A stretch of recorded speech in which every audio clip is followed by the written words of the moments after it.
আমরা আশাবাদী যে ইলিয়াসকে আমরা চেয়ারম্যান হিসাবে পাব।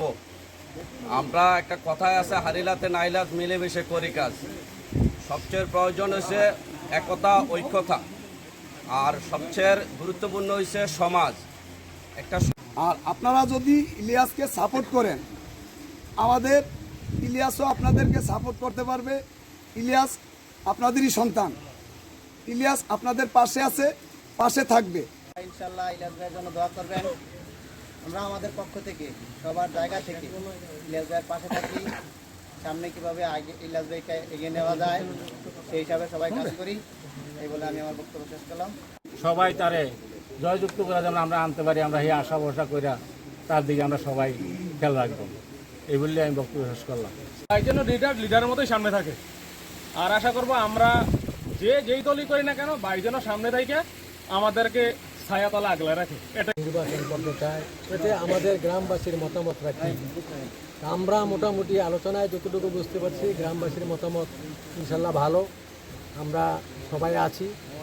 তারপরেও বর্তমান যে নির্বাচনের ব্যাপারগুলা কোনো দিকে কিছু না কইরা সামনের দিকে পথ পরিষ্কার করতে চান, যদি অনুমতি দেন যে হ্যাঁ ইনশাল্লাহ আমরা ইলিয়াসকে প্রার্থী হিসাবে গণ্য করে নিতে পারেন। আর যদি মনে করেন যে না, এই পুরা ইউনিয়ন ঘুরলে কাজ হবে না। ইলিয়াস আলীর যারা সমর্থন আছেন, যারা আত্মীয় স্বজন আছেন, বন্ধু বান্ধব আছেন, হিতাকাঙ্ক্ষী আছেন, প্রত্যেকে ইলিয়াস আলীর জন্য পুরা ইউনিয়ন ব্যাপী যদি চষে বেড়ায়, তাইলে কিন্তু ইলিয়াস আলীর সুনাম এবং তার নির্বাচন উপলক্ষে আলোচনা সভা। আমাদের ছোট ভাই ইলিয়াস আলী চেয়ারম্যান প্রার্থী দীর্ঘদিন যাবতীয় প্রচারণা চালিয়ে দিতেছেন। তবে যদি গ্রামবাসী, আমরা পশ্চিমবঙ্গের গ্রাম, প্রথমত পশ্চিমবঙ্গের গ্রামবাসী সবাই একত্রবাদের জন্য আমরা ঘোষণা করেন, তাহলে আমরা বাইরে যারা আছি বাইরের গ্রামে আমরা যাইতে পারবো। আর গ্রামবাসীর তো যদি অনিয়া প্রকাশ করেন, তাহলে বাইরের থেকে আমরা ভোট চাইতে পারবো না। তো আমরা গ্রামবাসী যদি একত্র, সবাই হাত তোলা দেখেন, আমরা সবাই একত্র আসছেন কিনা, সবাই সে নির্বাচন করবে, সে আশা করছে। আমরা যদি সবাই, আমাদের এরপরে তো আমাদের একটা নেতা আছে, নেতা যদি দিক নির্দেশনা দেয়, আমরা তার পক্ষে কাজ করব। ইলেকশনের ব্যাপারটা ইলিয়াসের সম্বন্ধে অনেক দিন যাবতীয় শুনতে আছে আলোচনা। যাই হোক, আমরা তো পশ্চিমনগরীর বাসিন্দা, খালি এই পশ্চিমনগরীর 300 মাসে কথা করলে ওটো মন দিয়া, প্রাণ দিয়া, ধর্ম দিয়া, কর্ম দিয়া, চতুর্দিকে ছড়াইয়া চেষ্টা করতে হইব, কথা কইতে হইব, কে রাত্রিও পুরানো আছে হেলগে সম্পর্ক করতে হইব। এইভাবে যদি লেয়াজু করে আগুয়ে যান, তাইলে আশা করি ইনশাল্লাহ 5 নাগরিক সব আমরা এক যদি হইতে পারি, ইনশাল্লাহ আমার কোনো সমস্যা হইতো না। এটা নিয়ে এইটুকুই আমার কথা। রাস্তা নেই, এমন কোনো গলি নেই, এমন কোনো গ্রাম নেই আমি যাইনি। আমি মানুষের ভালোবাসা এবং আপনাদের ভালোবাসা থেকেই সাহস পেয়েছি এই চেয়ারম্যান নির্বাচন করার জন্য।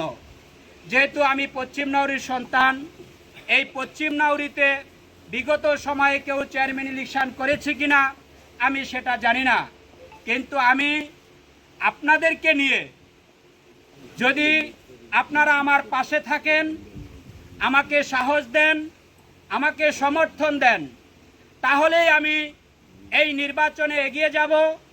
আর যদি আপনারা মনে করেন আমার থেকেও যোগ্য আরও ভালো ব্যক্তি আছে, তাহলে আমিও আপনাদের সাথে একমত। কিন্তু আমার অপিনিয়ন হলো, আমার ইচ্ছা হলো, যেহেতু এই 11 নং পশ্চিম ফতিপুর ইউনিয়নের এটা একটা স্থানীয় নির্বাচন, স্থানীয় নির্বাচনটায় রাজনীতি মুখ্য বিষয় নয়। কে কোন দলের নেতা, কে কোন দলের কর্মী, সেটা মুখ্য বিষয় নয়। আমরা ভোটের অনুপাতে, আমরা 5 নাউরি ভোটের অনুপাতে অন্যান্য অঞ্চল থেকে আগানো। যদি আপনারা পশ্চিম নাউরিবাসী, যেহেতু এটা আমার জন্মস্থান, এখানে যদি আপনারা স্বতঃস্ফূর্তভাবে এবং শক্ত হাতে যদি আপনারা কন যে না, আমরা ইলিয়াসকে চেয়ারম্যানই ক্যান্ডিডেট হিসাবে দেখতে চাই, তাহলে যখন অন্যান্য ওয়ার্ডগুলো বা নাউরিগুলো দেখবে যে না ইলিয়াসের এলাকায় ইলিয়াসের সমর্থন শতভাগ, তখন তারাও এই আপনাদের সমর্থনে তারাও এগিয়ে আসবে। পাঁচ নাউরি যখন ঐক্যবদ্ধ হবে, তখন কোনো একমাত্র আল্লাহ ছাড়া আর কারো কোনো ক্ষমতা নেই এই পাঁচ নাউরি থেকে চেয়ারম্যান ছিনিয়ে নেয়। যদি সুষ্ঠু ভোট হয়, মানুষ তার ভোটাধিকার প্রয়োগ করতে পারে, তাহলে এই পাঁচ নাউরি মানুষ যদি ঐক্যবদ্ধভাবে একজন ক্যান্ডিডেটকে তারা রাখতে পারে, তাহলে আমাদের থেকে কেউ চেয়ারম্যানে নিতে পারবে না।